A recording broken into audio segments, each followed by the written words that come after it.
श्री स्वामी समर्थ सगळ्यांना. आज होता एक खूप स्पेशल डे. का ते तुम्हाला पुढे समजेलच. त्याआधी ही बघा, मला 12:30 वाजता टच हो म्हणून स्वतः 1 वाजता आली. त्यानंतर मग माझी गाडी पार्क करून आम्ही निघालो. आम्ही एक छोटंसं पार्टी अरेंज म्हणजे प्लॅन केली होती.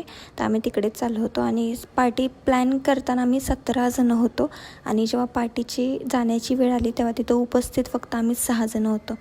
तरी पण आम्ही गेलोच आणि आम्ही गेलो होतो जलसागरला जेवायला.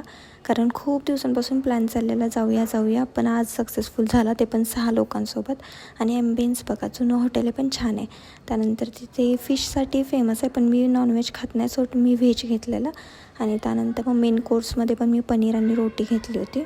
जास्त काय नाही, थोडंसंच, कारण मी जास्त नाही खाऊ शकत एका वेळेला.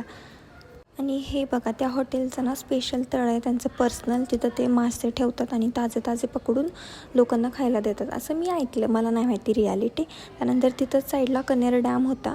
आणि खरं सांगते, मी साताऱ्यामध्ये राहते पण मी कधीच तिथे गेले नव्हते. फर्स्ट टाईम गेले आणि गेल्यावर मला असं वाटलं काय हे फालतू उगाचच इथं आले.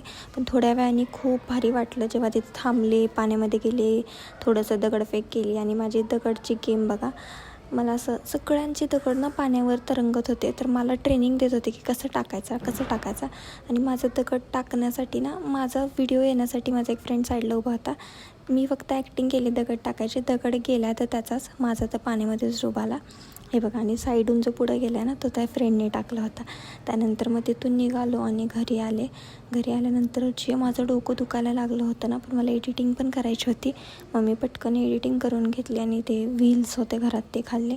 त्यानंतर मग भूक लागलेली, मग जेवण घेतलं. आणि आज अंडं खायला होतं त्यामुळे तर अजून मूड ऑफ झालेला. त्यानंतर मग जेवले, मेडिसिन घेतली आणि असा होता माझा आजचा दिवस.